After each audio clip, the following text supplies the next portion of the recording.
ছেলেটার কি হবে? মায়ের স্তনদুগ্ধ পাইনি, ক্ষুধার জ্বালায় ছটপট ছটপট করে চিৎকার করে কাঁদছে। হ্যাঁ, কিন্তু ভগবানের উদ্দেশ্যে ফেলে গেল, আর ভগবান পরীক্ষা নিচ্ছে, দেখবো কেমন ভাবে যাস তুই। কিন্তু সে কি করলো, সব বাধাকে একদম লঙ্ঘন করে চললো ভগবানের দর্শনে। আর ঠিক তখনই ভগবানের আসনটা একটু টলমল হয়ে উঠলো। কেন? তার ভক্ত তার জন্য এই ত্যাগটা তার চরণে পৌঁছে গেল। অন্তরে জানি নারায়ণ, অন্তরে জানি না, অন্তরে জানি না, অন্তরে জানি নারায়ণ, অন্তরে জানি না, অন্তরে জানি নারায়ণ, অন্তরে জানি না। বিক্ষণানি মধুচক্র সৃজনা করিল, বিক্ষণানি মধুচক্র সৃজনা করিল, বিক্ষণানি মধুচক্র সৃজনা করিল, বিক্ষণানি মধুচক্র সৃজনা করিল। সেই মধু শিশুর মধ্যে পড়িতে লাগিল, সেই মধু শিশুর মধ্যে পড়িতে লাগিল, সেই মধু শিশুর মধ্যে পড়িতে লাগিল, মধু শিশুর মধ্যে পড়িতে লাগিল।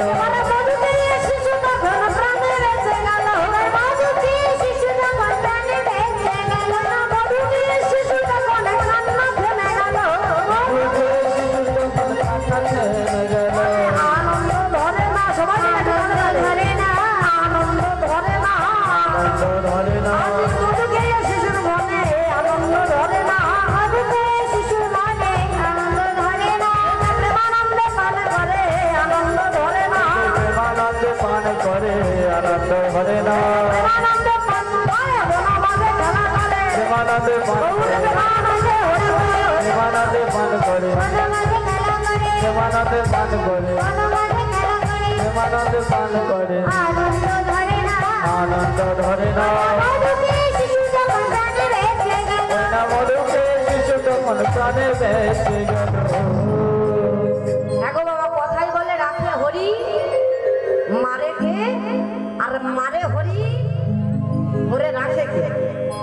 ভগবান যদি মনে করেন তিনি কাউকে রক্ষা করবেন, তিনি কাউকে রাখবেন, তিনি রাখতে পারেন। আর তিনি যদি মনে করেন মারবেন, তো তিনি মারতে পারেন। তার প্রমাণ দেখুন, যার জন্মের আগেই তার পিতা মারা গিয়েছে, মাও তাকে ছেড়ে চলে গেল জগন্নাথ মন্দিরে ভগবানের দর্শনে। ছেলেটা যাই গভীর জঙ্গলে পড়ে রইল বাবা। এবার ওই ছেলেটার কি হবে? সদ্য নবজাত শিশু, কি হবে তার?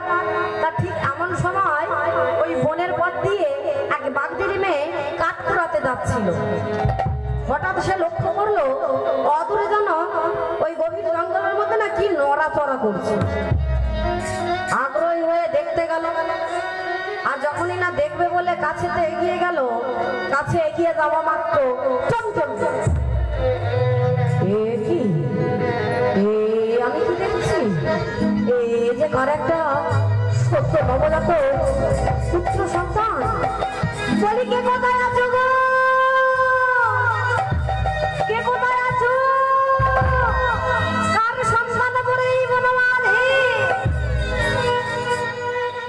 কেউ কোনো সাড়া দিল না। বুঝতে পারলো এই সন্তানটাকে বুঝি কেউ ফেলে গিয়েছে। সেও তো একটা নারী, মায়ের জাত। ওই পুত্র সন্তানটিকে নিজের কোলে তুলে নিয়েছে, নিয়ে বলছে, আহা হা হা, কি সুন্দর বদন, কি সুন্দর চেহারা। বলি, কেমন নিষ্ঠুরের পিতামাতা, এমন সুন্দর সন্তানকে এই হিংস্র বনের মাঝে ফেলে গেছে। কিন্তু আমি এখন কি করি? আমি তো একটা কুমারী মেয়ে, আমার কাছে যদি এই সদ্য নবজাত শিশুটাকে রাখি, তাহলে পাড়া প্রতিবেশীরা দুটো মন্দ বাজে কথা বলবে না? চিন্তা করছে। আর মায়েরা চিন্তা করতে করতে এদিকে মনে পড়ে গেল আমার ভগবানের যোগের মিলনটা দেখুন কেমন। মনে পড়ে গেল তার পাড়ার এক ব্রাহ্মণীর কথা, যে ব্রাহ্মণী ছিলেন নিঃসন্তান। ভগবান তাদের জীবনে সব দিয়েছে, কিন্তু একটা সন্তান তাদের জীবনে দেয়। প্রতিদিন সন্তানের জন্য কাঁদে। তাই আজ ব্রাহ্মণ ব্রাহ্মণী ভগবানের চরণে বসে আজ নয়ন জলে ভাসতে ভাসতে বলছে, ও গো ভগবান, আমি কি তোমার তবে কেন এত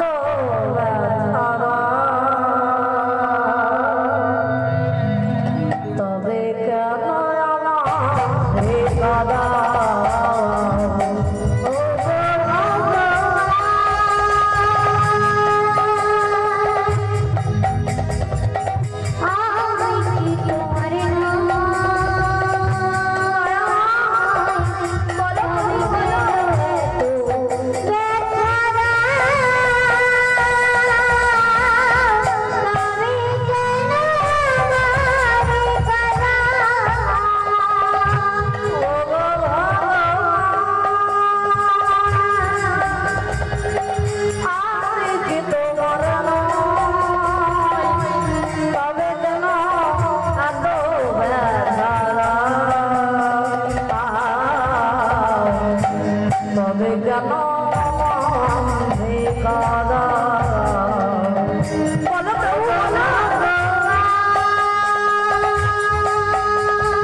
করতে পারি।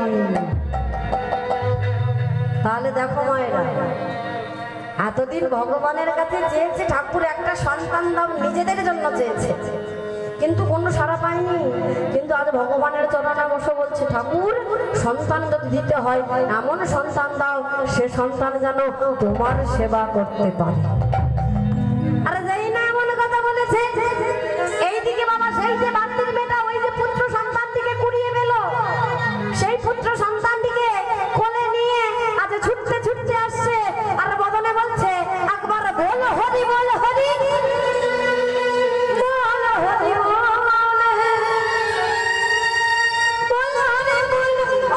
হরি হরি বল।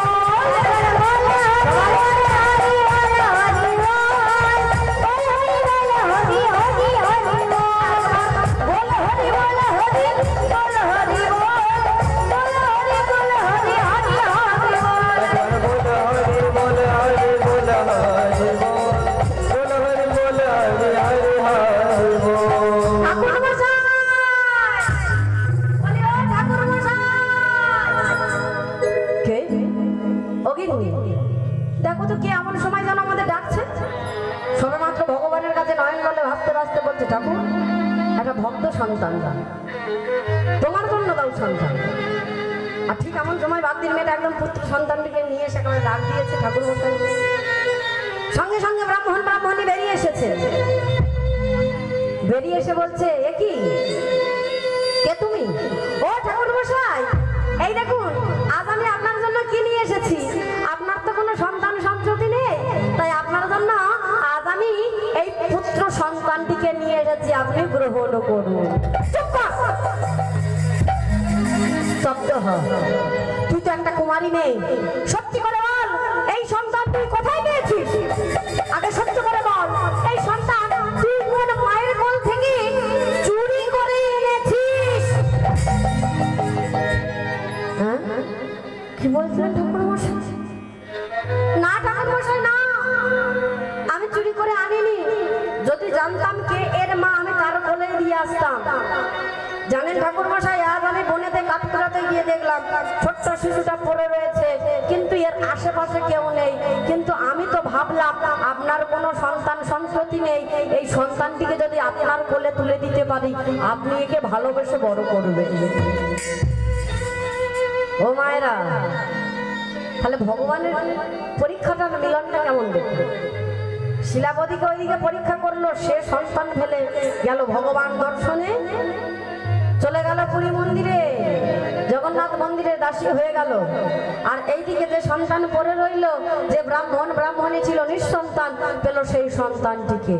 ব্রাহ্মণী মা বলছে স্বামী গো চলুন না স্বামী, ওকে আমরা গ্রহণ করি, কিছু হোক আর না হোক ও অন্তত আমায় তো বড় হয়ে ওকে যদি ভালোবেসে বড় করতে পারি, ও তো আমায় মা বলে ডাকবে।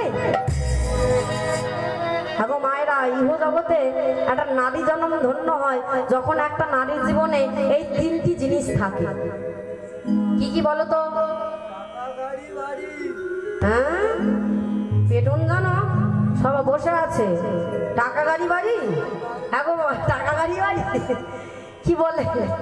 বলে নারী জন্মে এই তিনটি সম্পদ থাকলে তবে নারী জন্ম নেওয়া ধন্য, আর এই তিনটি সম্পদ যদি না থাকে এই নারী জন্মই হয় বৃথা। তিনটি প্রত্যেকটাই কিন্তু দন্তেশ্বর দিয়ে, সকলে একটু মন দিয়ে শুনে নাও এই তিনটি কি কি নারীদের জীবনে থাকা অবশ্যই প্রয়োজন। প্রথমত হলো স্বামী, দ্বিতীয়ত হলো সংসার, আর তৃতীয়ত হলো সন্তান। যখন একটা নারী মা হতে পারে এবং সেই সন্তানের বদন দিয়ে একবার মা ডাক শুনতে পারে, তার ওই নারী জন্ম নেওয়া ধন্য হয়। ব্রাহ্মণী আমার বলছে স্বামী গো এ ছেলেকে না আমরা জন্ম দিইনি তো কি হয়েছে, যদি আমরা ভালোবেসে বড় করতে পারি ও তো আমার মা বলে ডাকবে অন্তত, চলুন না স্বামী গ্রহণ করি। এই বলে বাবা ছোট্ট শিশুটাকে গ্রহণ করেছে, ওই পুত্র সন্তানটিকে গ্রহণ করে আজ ভগবানের চরণে সহিত করে দিয়েছে। আর সহিত করে দিয়ে বলছে ও দয়াময়, এতদিন তোমার কাছে একটা সন্তানের জন্য কত কেঁদেছি, কত করে ডেকেছি, তবুও তুমি আমাদের ডাকে সাড়া দাও। আজ তোমার এত অপার দয়া, যাবে। এই সন্তান যে তোমারই দান, তাই তোমার চরণে দিয়ে দিলাম। দিয়ে ঠাকুর মশাই আজ ভগবানের চরণে বসে বসে বলছে, ওগো অন্তর্যামী।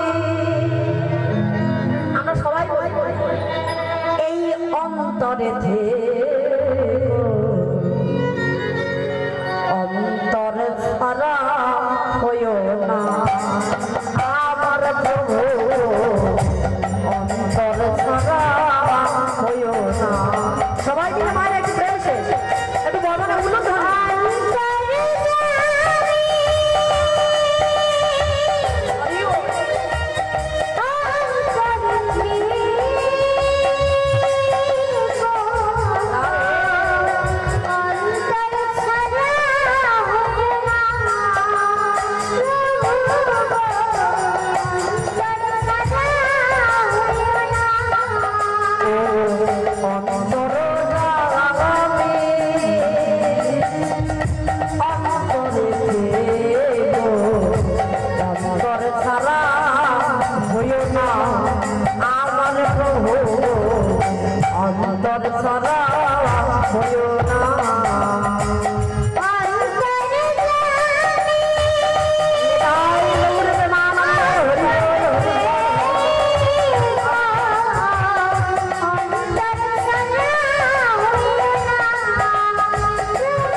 ভগবানের চরণে দিলে দয়াময় এ ছেলেকে তুমি আশীর্বাদ করো, এ যেন বড় হয়ে তোমার সেবা দিতে পারে, এ যেন একজন কৃষ্ণ ভক্ত হতে পারে।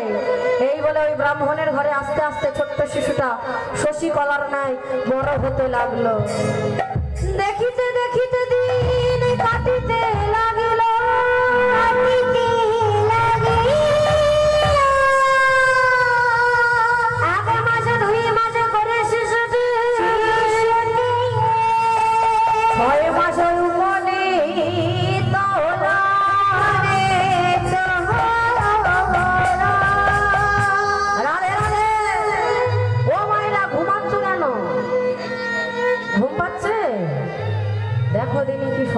সব ঘুম পাচ্ছে ঘুমিয়ে। আচ্ছা বেশিক্ষণ আর কষ্ট দেবো না রে, কিছুক্ষণ কষ্ট দেবো, লীলাটা তো খুব ভালো লাগে, তবে ঘুম পাচ্ছে মায়েদের সেটাও আমি বুঝতে পারছি। জয় রাধে। তবে ও মায়েরা শোনো, ছেলেটা দেখতে দেখতে 6 মাস কাটলো। হ্যাঁ গো, শিশুদের 6 মাস হলেও দেয়, 7 মাস হলেও দেয়, কি দিতে হয় গো?